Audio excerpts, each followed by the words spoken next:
بسم اللہ الرحمن الرحیم۔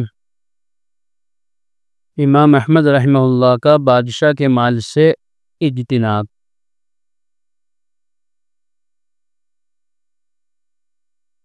ہمارے اکابر بزرگوں اور سلف صالحین صحابہ اور تابعین کے زندگی میں یہ بات بہت نمایاں تھی کہ وہ درباروں سے بہت بچتے تھے، حاکموں کے پاس آنے جانے سے، ان کے پاس بیٹھنے سے، ان کے ہاں کھانے پینے سے بہت احتیاط کرتے تھے، اس لیے کہ بعد کے زمانے کے جو کچھ حاکم ہوئے تھے انہوں نے بیت المال کے اندر خرد برد کرنی شروع کر دی تھی، اس کو اپنا ذاتی مال سمجھتے تھے، وہ جیسے چاہے اس کو بے جا خرچ کرتے تھے، حالانکہ وہ رعایا کا پیسہ ہے، قوم کا پیسہ ہے، ملک کا پیسہ ہے، لیکن وہ اس کی پرواہ کیے بغیر اس امانت کے اندر کل عام خیانت کرتی کا۔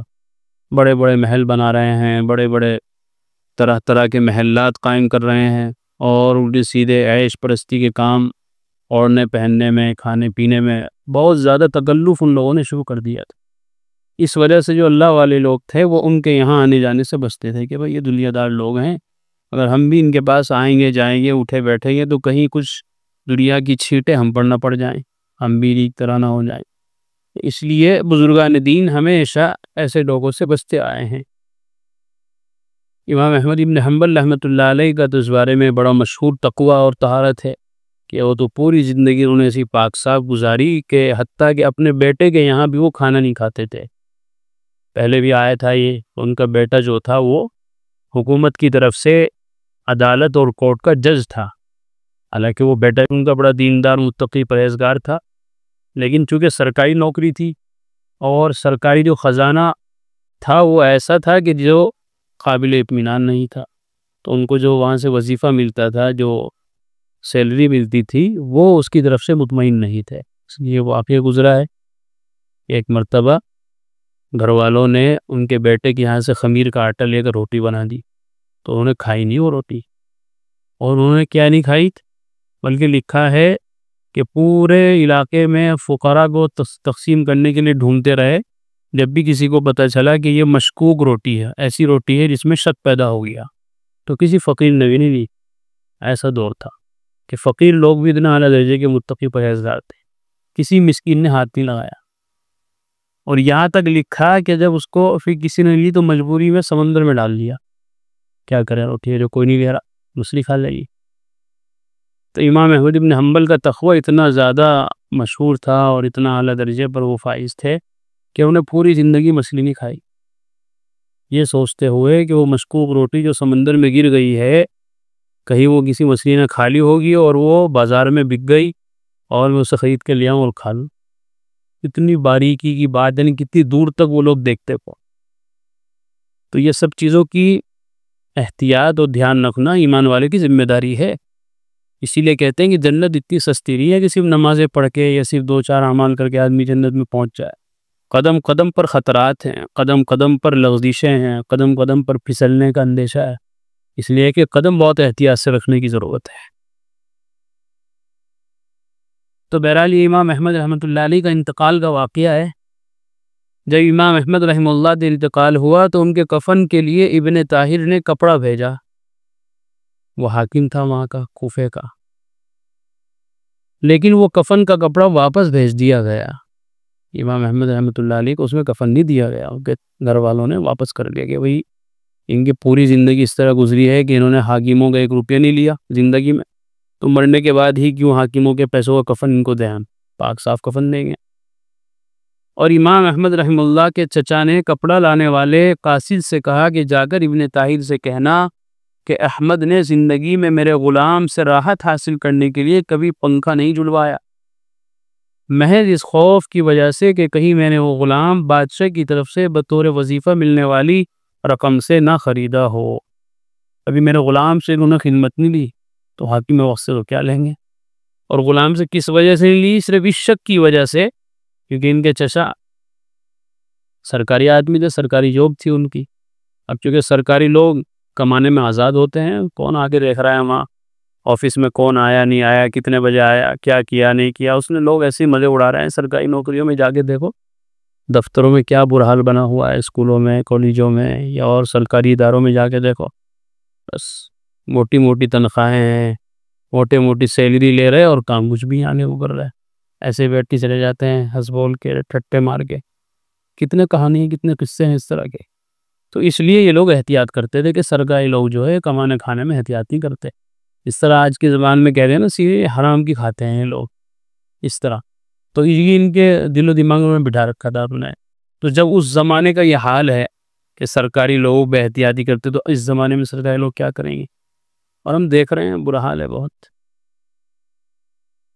کتنے سرکاری اداروں کی کارگزاری ہمارے پاس ہے، اور کتنے واقعات ایسے ہیں کہ وہ لوگ آتے ہیں سرکاری، آگے کرسی پہ بیٹھ جاتے ہیں، اپنے سب اکٹھے ہو کے لنچ کھانا پینا اور اپنا اٹھ کے چلے گئے، شام کو کچھ بھی کام نہیں ہو رہا. تو یہ سب چیزیں بڑی احتیاط کی ہیں. اللہ نے حضرات کو بڑا تقویٰ دیا تھا. جب زندگی میں ان کی یہ کیفیت تھی تو ان کی موت کے بعد ہم کس طرح انہیں آپ کے مال سے خریدے ہوئے کپڑے کا کفن دے سکتے ہیں؟ یہ کہا ان کے چچا نے کہ جب زندگی انہوں نے ایسی صاف ستھری گزاری ہے تو بھی مرنے کے بعد بھی یہ ان کو زیب نہیں دیتا کہ ان کے پسماندگان، ان کے گھر والے ان کے لیے ایسے کفن کے انتظام کریں جو سرکاری پیسوں سے خریدا گیا ہو.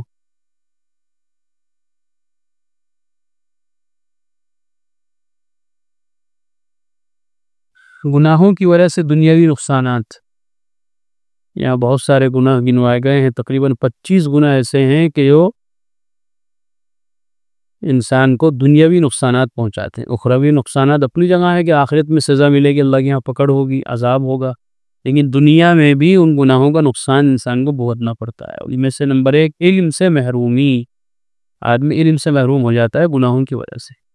علم الگ چیز ہے، معلومات الگ چیز ہے. معلومات تو آ جاتی ہے اس کو، بہت جان تو بہت کچھ لیتا ہے، لیکن علم جو ایک روشنی ہے، اللہ کا نور ہے، اللہ کی صفت ہے علم، وہ بندے کو حاصل نہیں ہوتی گناہوں کی وجہ سے. روزی کم ہو جانا، یہ گناہوں کا نقصان ہے. خدا کی یاد سے وحشت ہو جانا، اللہ کا نام لینے میں، ایسی مجلسوں میں بیٹھنے سے دل کیا ہوتا ہے، اکتا جاتا ہے. گھنٹوں گھنٹوں باہر بیٹھ کے وقت گزار لے گا، لیکن کہیں دین کی بات ہو رہی ہو، کہیں اللہ کی بات ہو رہی ہو تو وہاں 2 منٹ بیٹھنا بھاری ہے. وہ کیا کہ وحشت ہو گئی اللہ کے ذکر سے، اللہ کی یاد سے. بچار آدمیوں سے وحشت ہو جانا، لوگوں سے بھی اسے وحشت ہو جاتی ہے. بس اپنے آپ میں گناہوں میں لت پت ہے کہ جسے ملنا بھی نہیں، جلنا نہیں بھی، کسی کا اٹھنا بیٹھنا بھی نہیں ہے، گناہوں میں اپنا مست ہے. وہ اکثر کاموں میں مشکل پڑ جانا، اس کے سارے کام پھنس جاتے ہیں، کوئی بھی کام نہیں ہوتا اس کا. دل میں صفائی نہ رہنا، دل انسان کا بیماریوں کی جگہ بن جاتا ہے. حسد، کینہ، بغض، تکبر، سارے جو دل کے گناہ ہیں وہ گناہ گار کے اندر پیدا ہو جاتے ہیں. دل میں اور بعض دفعہ پورے بدن میں کمزوری ہو جانا. اطاعت سے محروم رہنا، اللہ کی عبادت کی توفیق نہیں ہوتی. برابر میں گھر ہے، مسجد ہے، اذانیں ہو رہی ہے، لیکن 2 قدم چل کے نہیں آ سکتا. اور اگر ابھی بلاوا آ جائے کہ بھئی وہاں دعوت میں جانا ہے دوسرے صوبے میں، ٹرین سے جہاز سے وہاں چلا جائے گا، اور 2 قدم اٹھانے کے لیے مسجد آنے کے لیے تیار نہیں. یہ کہہ کہ اطاعت سے محروم، اللہ نے اپنے دربار سے اسے محروم کر رکھا. یہ بھی گناہوں کا نقصان ہے. عمر گھٹ جانا، زندگی کم ہو جاتی ہے گناہوں سے.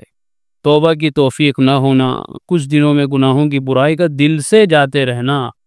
گناہ کی برائی بھی دل سے نکل جاتی ہے. آدمی جب برابر گناہ کرتا رہتا ہے جب پک جاتا ہے گناہ کرتا تو اس گناہ کی برائی بھی دل سے نکل جاتی ہے. ایک آدمی گناہ کر رہا ہے لیکن وہ سمجھتا ہے کہ میں غلط کر رہا ہوں یار، لیکن کوئی مجبوری ہے، کوئی شیطانی بہکاوا ہے، اس لیے کر لیا. یہ پچھتاوا ہے کہ میں نے غلط کیا. لیکن وہ آدمی جو گناہ کرتا جاتا ہے اس کے دل سے گناہ کی برائی نکل جاتی ہے. اللہ تعالیٰ کے نزدیک ذلیل ہو جانا، ظاہر سی بات ہے جب اللہ کی نافرمانی کرے گا تو اللہ خوش کیسے ہوں گے اس سے؟ اللہ اس سے ناراض ہوں گے، ذلیل ہوگا. دوسری مخلوق کو اس سے نقصان پہنچنا اور اس وجہ سے اس پر لعنت کرنا، یہ بھی آیا ہے، قرآن میں بھی آیا، حدیث میں بھی آیا. ظہر الفساد فی البر والبحر بما کسبت ایدی الناس. خشکی اور تری میں جو بھی فساد ہوتے ہیں، جو بھی گناہ ہو رہے ہیں، جو بھی زیادتیاں ہو رہی ہیں، یہ سب کس وجہ سے؟ انسان کے اپنے کرتوت کی وجہ سے ہوتا ہے. اور اس کی وجہ سے پھر جانور مرتے ہیں. بارش کے ٹائم پہ نہیں ہوتی تو جانور مر گئے، فصلیں سوکھ گئی، گھاس نہیں ہوئی، تو اس کی وجہ سے خشکی میں، تری میں، سب جگہ نقصان ہی نقصان. عقل میں فطور ہو جانا، پاگل ہو جاتا ہے آدمی گناہوں کی وجہ سے، عقل خراب ہو جاتی ہے.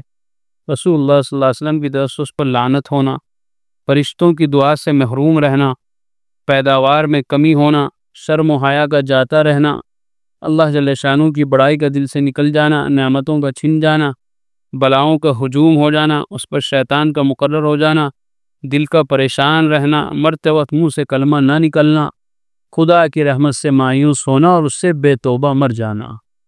اب آدمی کرتا کرتا گناہ اس نوعیت پہ پہنچ جاتا ہے، بھی سمجھتا ہے کہ یار اللہ مجھے کہاں معاف کرے گا، اتنے گناہ ہو گئے مجھ سے، اتنی خطائیں ہو گئی، اتنے بڑے بڑے میں نے ظلم کر لیے اپنے اوپر، بھلا اللہ نے کیسے معاف کرے، اللہ سے نا امید ہو گیا، اسی نا امیدی اور مایوسی کی وجہ سے پھر بغیر توبہ کے مر گیا۔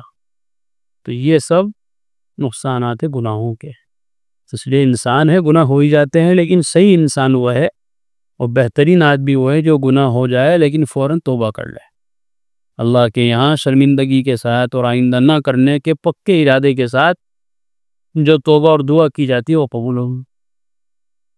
اللہ ہم سب کو گناہوں سے بچنے اور بزرگوں کی اتباع کے ساتھ زندگی گزارنے کی توفیق عطا فرمائے۔ قرآن کریم میں اللہ تعالیٰ فرماتے ہیں الا بذکر اللہ تطمئن القلوب، کہ سن لو، اچھے سے سمجھ لو، اللہ تعالیٰ کے ذکر ہی سے دلوں کو اطمینان نصیب ہوتا ہے۔ یعنی اللہ تعالیٰ کے جو انعامات و احسانات اور اس کی نوازشیں ہم پر ہیں، اگر ہم ان کو یاد کریں گے تو ہمارے بے قرار دل کو قرار آ جائے گا، سکون مل جائے گا۔ اگر ہم چاہتے ہیں کہ ہمارے دلوں میں سکون آئے، اطمینان نصیب ہو، تو اس کا ایک واحد علاج اور ایک بہترین دوا یہ ہے کہ ہم فوراً اللہ کے ذکر میں مشغول ہو جائیں۔